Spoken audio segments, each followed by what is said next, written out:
ഇപ്പോൾ അറിവിൻ്റെ പാഠപുസ്തകം തയ്യാറാക്കി അവതരിപ്പിക്കുന്നത് വല്യശാല രാജു. എഡിറ്റിംഗ് ശബ്ദമിശ്രണം ബോണി ജെ ബേസു.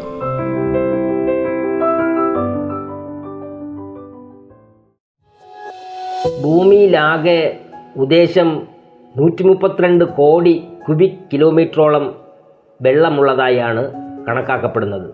അതായത് 1 കിലോമീറ്റർ വീതം നീളവും വീതിയും ഉയരവുമുള്ള 132 കോടി ടാങ്കുകളിൽ കൊള്ളാവുന്ന അത്ര വെള്ളം.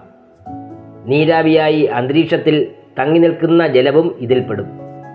ഭൂമി ഉണ്ടായ കാലം മുതൽ ഈ ജലം കൂടുകയോ കുറയുകയോ ചെയ്തിട്ടില്ല. ജലചക്രം വഴിയാണ് ജലത്തിന് കുറവ് വരാതെ സംരക്ഷിക്കപ്പെടുന്നത്. ജലത്തിൻ്റെ ചില കൗതുകങ്ങളാണ് ഇന്നത്തെ അറിവിൻ്റെ പാഠപുസ്തകത്തിൽ പറയുന്നത്.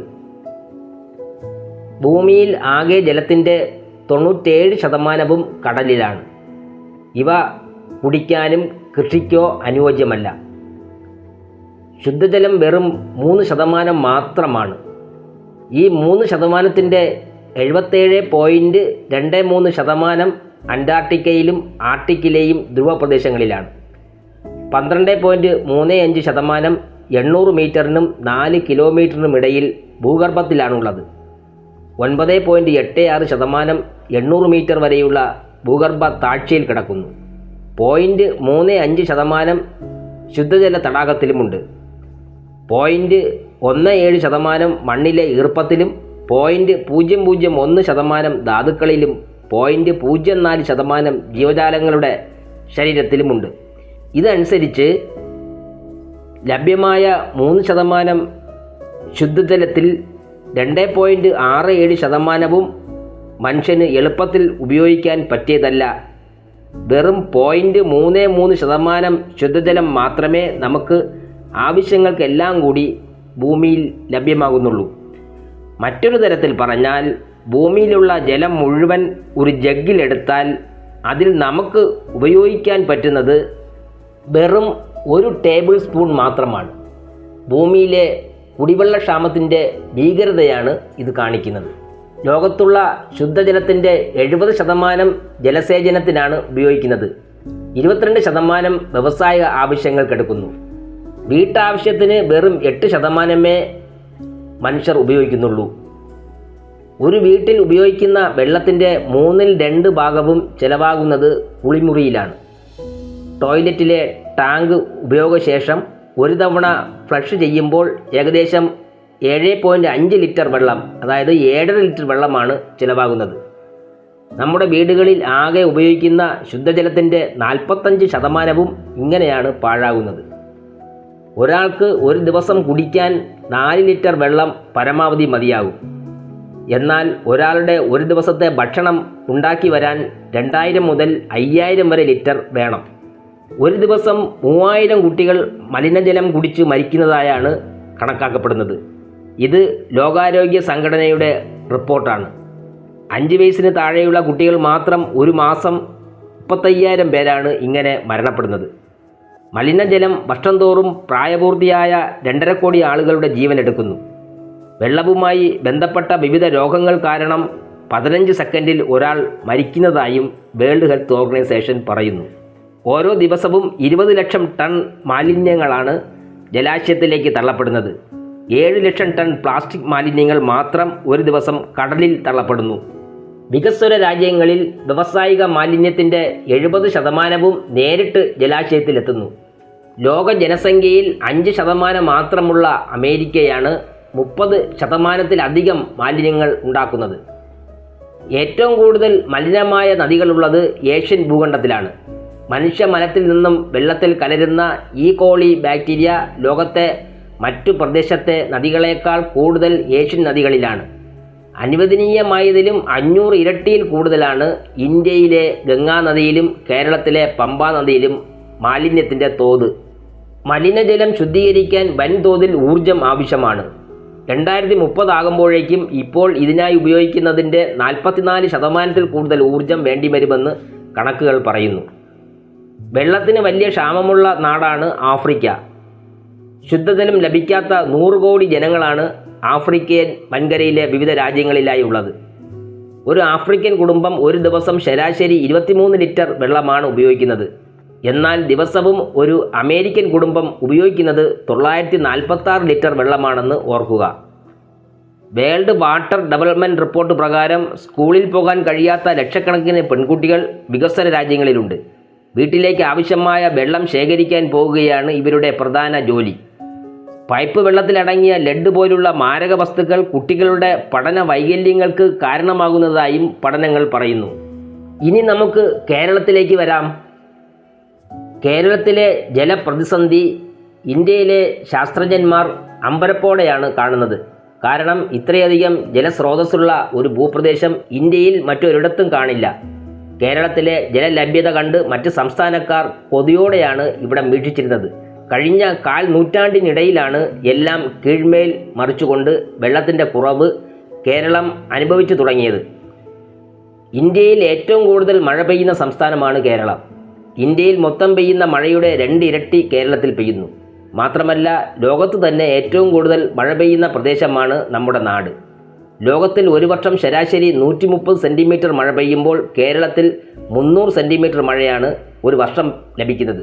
അതായത് 3 ഇരട്ടിയാണ് ഇവിടുത്തെ മഴ ലഭ്യത. പശ്ചിമഘട്ട മലനിരകളിൽ നിന്നും ഉത്ഭവിച്ച് താഴോട്ടൊഴുകുന്ന 44 നദികൾ, തടാകങ്ങൾ, നീർച്ചാലുകൾ, കായലുകൾ ഇങ്ങനെ നിറഞ്ഞ ജലസമ്പത്താണ് കേരളത്തിനുള്ളത്.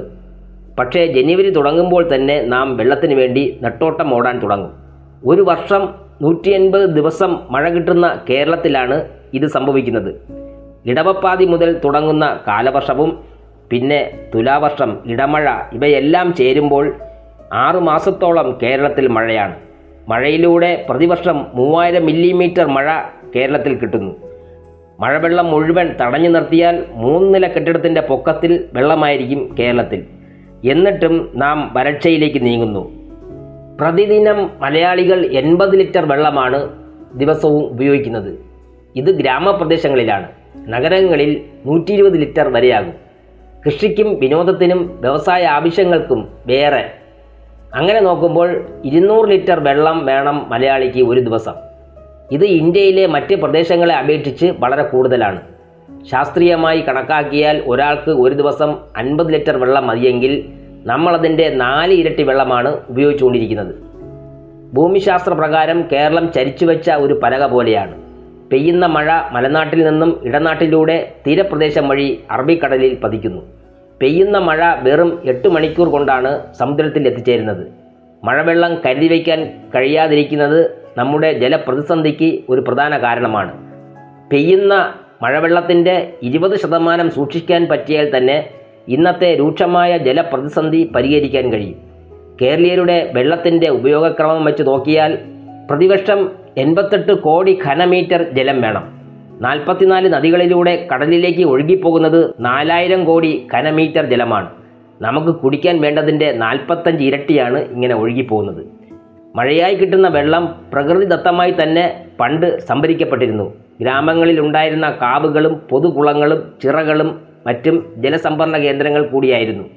വർദ്ധിച്ച ജനവാസ കേന്ദ്രങ്ങൾ, ഗ്രാമങ്ങളുടെ നഗരവൽക്കരണം, വനങ്ങളുടെ നാശം ഇവയൊക്കെ കാരണം ഈ ജലസംഭരണ കേന്ദ്രങ്ങൾ നശിച്ചു പോകുകയും ഉണ്ടായിരുന്ന ചിലത് സംരക്ഷിക്കപ്പെടുകയോ ഒന്നും ചെയ്യാതെ മലിനപ്പെടുകയോ ചെയ്തു. ഇത് കേരളത്തിൻ്റെ ജല ദൗർലഭ്യതയ്ക്ക് ഒരു പ്രധാന കാരണമാണ്. മഴ മൂലം കിട്ടുന്ന ജലം നമുക്ക് ശേഖരിച്ച് ഉപയോഗിക്കാൻ കഴിയുന്നില്ല എന്നിരിക്കെ മഴയുടെ ലഭ്യത കുറഞ്ഞു വരികയാണ്. വർഷകാലം പ്രധാനമായും 2 പ്രാവശ്യമാണ് കേരളത്തിൽ ശക്തിയായി അനുഭവപ്പെടുന്നത്. ഒന്ന് തെക്ക് പടിഞ്ഞാറൻ കാലവർഷം ജൂൺ മുതൽ സെപ്റ്റംബർ വരെ നീണ്ടുനിൽക്കുന്ന മഴക്കാലമാണിത്. ഇടവപ്പാതിയോടുകൂടിയാണ് ഇത് ആരംഭിക്കുന്നത്. കേരളത്തിൽ കിട്ടുന്ന മഴയുടെ 70% ഈ കാലവർഷത്തിൻ്റെ സംഭാവനയാണ്. 2 വടക്ക് കിഴക്കൻ മൺസൂൺ. ഇത് തുലാവർഷമെന്ന് അറിയപ്പെടുന്നു. ഒക്ടോബർ നവംബർ മാസങ്ങളിലായി ഇത് കിട്ടുന്നു. കേരളത്തിൻ്റെ തെക്കൻ പ്രദേശങ്ങളിൽ ഇത് കൂടുതലായി കിട്ടുന്നു. ഈ 2 വർഷകാലത്തിലും നമുക്ക് കിട്ടിക്കൊണ്ടിരിക്കുന്ന മഴയിലാണ് കുറവ് അനുഭവപ്പെട്ടു തുടങ്ങിയത്. കേരളത്തിൽ കൂടുതലായി മഴനിഴൽ പ്രദേശങ്ങൾ രൂപപ്പെട്ടു വരികയാണ്. ഇടുക്കി ജില്ലയിലെ തമിഴ്നാടിനോട് ചേർന്ന് അതിർത്തി മേഖലയിലുള്ള കരുണാപുരം ഗ്രാമപഞ്ചായത്ത് ഇതിന് നല്ലൊരു ഉദാഹരണമാണ്. കഴിഞ്ഞ 10 വർഷമായി മഴനിഴൽ പ്രദേശമായി തീർന്നിരിക്കുകയാണ് ഇവിടം. മഴക്കുറവ് മൂലം അവിടുത്തെ കാർഷിക മേഖല തകർന്നു. കുടിവെള്ളക്ഷാമം രൂക്ഷമായി. മഴ പൂർണ്ണമായും നഷ്ടപ്പെട്ട ഈ കേരളീയ ഗ്രാമത്തിലെ കടുത്ത ജലക്ഷാമത്തിൻ്റെ കരളലിയിക്കുന്ന കഥകൾ ആരെയും വേദനിപ്പിക്കും. കേരളത്തിൽ ഇപ്പോൾ 60 ലക്ഷത്തോളം കിണറുകളുണ്ട്. അതായത് ഒരു ചതുരശ്ര കിലോമീറ്ററിൽ ശരാശരി 200 എണ്ണം. ഇത് ആസ്ട്രേലിയ പോലുള്ള ചില രാജ്യങ്ങളിലെ ജനസംഖ്യാ സാന്ദ്രതയേക്കാൾ കൂടുതലാണ്. മലയാളി ഇത്രയധികം കിണറുകളിലൂടെ ഉപയോഗിക്കുന്ന കിണർ വെള്ളം ഇന്ന് അശുദ്ധമാക്കപ്പെട്ടുകൊണ്ടിരിക്കുകയാണ്. 1991 കേരള വാട്ടർ അതോറിറ്റിയും പൊല്യൂഷൻ കൺട്രോൾ ബോർഡും സംയുക്തമായി സംസ്ഥാന വ്യാപകമായി നടത്തിയ സർവേയിൽ നമ്മുടെ പരമ്പരാഗതമായ തുറന്ന തരം കിണറുകളിലെ വെള്ളം ഒന്നും തന്നെ കുടിക്കാൻ യോഗ്യമല്ല എന്ന് കണ്ടെത്തപ്പെടുകയുണ്ടായി. കേരളത്തിൻ്റെ കുടിവെള്ളത്തിൽ ഇത്രയധികം മാലിന്യം കടന്നുകൂടിയതിൽ ആശ്ചര്യം പ്രകടിപ്പിക്കുന്ന ഈ റിപ്പോർട്ടിൽ കേരളത്തിൽ മൊത്തം 60 ലക്ഷത്തോളം കിണറുകൾ ഉണ്ടെന്നും അതുകൊണ്ട് ലോകത്തിൽ അപൂർവമായ സ്ഥാനം ഈ കൊച്ചു കേരളത്തിനുണ്ടെന്നും രേഖപ്പെടുത്തുകയുണ്ടായി. ഭൂമിയുടെ ഉപരിതലത്തിൽ കൃത്രിമമായി ഉണ്ടാക്കിയിരിക്കുന്ന ഇത്രയധികം കുഴികൾ വൻതോതിലുള്ള പാരിസ്ഥിതിക ആഘാതം സൃഷ്ടിക്കാൻ പാകത്തിലുള്ളതാണെന്നും ഇത് ഭൂമിയുടെ തുലനാവസ്ഥയെ എങ്ങനെ ബാധിക്കുമെന്ന് ഭയപ്പെടേണ്ടിയിരിക്കുന്നുവെന്നും ഈ റിപ്പോർട്ട് ചൂണ്ടിക്കാണിക്കുന്നു. 1995 ഗവേഷകനായ ഡോക്ടർ രാധാകൃഷ്ണൻ തിരുവനന്തപുരത്ത് പുല്ലുവിള പഞ്ചായത്തിൽ നടത്തിയ നിരീക്ഷണത്തിൽ കേരളത്തിലെ എല്ലാ കിണറുകളിലെയും വെള്ളത്തിൽ കോളിഫോം കൗണ്ട് വളരെ കൂടുതലാണെന്നും അത് ക്രമാതീതമാണെന്നും കാണുകയുണ്ടായി.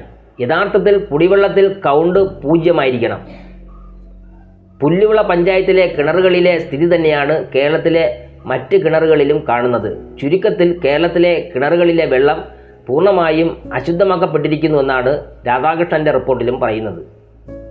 കേരളത്തിൻ്റെ ഭൂപ്രദേശത്ത് പരിസ്ഥിതി വ്യതിയാനത്തിന് അപകടകരമായ സാധ്യത വിളിച്ചറിയിച്ചുകൊണ്ട് 60 ലക്ഷം കുഴികൾ നമ്മെ തുറിച്ചു നോക്കുന്നു. ഭൂമിയുടെ താപനിലയെ ഇത് വല്ലാതെ ബാധിക്കുമെന്നും പറയുന്നു. കേരളം വലിയൊരു ഉഷ്ണപ്രദേശമായി മാറുകയായിരിക്കും ഇതിൻ്റെ ഫലമെന്ന് കണക്കാക്കപ്പെടുന്നു. ശുദ്ധജലത്തിൻ്റെ കുറവ് കേരളത്തെ രോഗങ്ങളുടെ തലസ്ഥാനമാക്കി മാറ്റുമെന്ന് പറയുന്നു. ജലം വഴി പകരുന്ന മഞ്ഞപ്പിത്തം, വയറിളക്കം എന്നീ രോഗങ്ങൾ കേരളത്തിൽ അഖിലേന്ത്യാ ശരാശരിയേക്കാൾ കൂടുതലാണ്. മഞ്ഞപ്പിത്തം വളരെ ദരിദ്ര രാജ്യമായ ബംഗ്ലാദേശിനോടൊപ്പമാണ് നാം മത്സരിക്കുന്നത്. വയറിളക്കവും നാം നിസ്സാരമായി കാണുകയാണ്. ജലപ്രതിസന്ധി നമ്മുടെ ആരോഗ്യ മേഖലയെയും സാമ്പത്തിക മേഖലയെയും ഒന്നുപോലെ ബാധിച്ചു തുടങ്ങിക്കഴിഞ്ഞു. അതിൻ്റെ ലക്ഷണങ്ങളാണ് കണ്ടുവരുന്നത്. അതോടൊപ്പം നമ്മുടെ ഊർജ്ജ മേഖലയെയും കടുത്ത പ്രതിസന്ധിയിലേക്ക് താഴ്ത്തുന്നു. നമ്മുടെ വൈദ്യുത ഉൽപ്പാദനത്തിൻ്റെ 90% ജലവൈദ്യുത പദ്ധതികളാണ്. മഴയുടെ കുറവ് മൂലം ജലസംഭരണികളിൽ ജലം കുറഞ്ഞു വരുന്നു. ആവശ്യത്തിന് കറണ്ട് ഉൽപ്പാദിപ്പിക്കുന്നതിന് ഇത് തടസ്സമാകുന്നു. നേരത്തെ സൂചിപ്പിച്ചതുപോലെ വെള്ളത്തിൻ്റെ കുറവ് നമുക്ക് പല രോഗങ്ങളും സമ്മാനിക്കുന്നുണ്ടെങ്കിലും കേരളത്തിൻ്റെ മികച്ച ആരോഗ്യ മേഖലയുടെ സേവനങ്ങളാണ് നമ്മെ രോഗാതുരമാക്കാതെ സംരക്ഷിച്ചു നിർത്തുന്നത്. ജലത്തെക്കുറിച്ചുള്ള അറിവിൻ്റെ പാഠപുസ്തകം ഇവിടെ പൂർണ്ണമാകുന്നു. ഞാൻ വലിയശാല രാജു. അറിവിൻ്റെ പുതിയൊരു എപ്പിസോഡുമായി ഇനി നാളെ. ഇതുവരെ കേട്ടത് അറിവിൻ്റെ പാഠപുസ്തകം.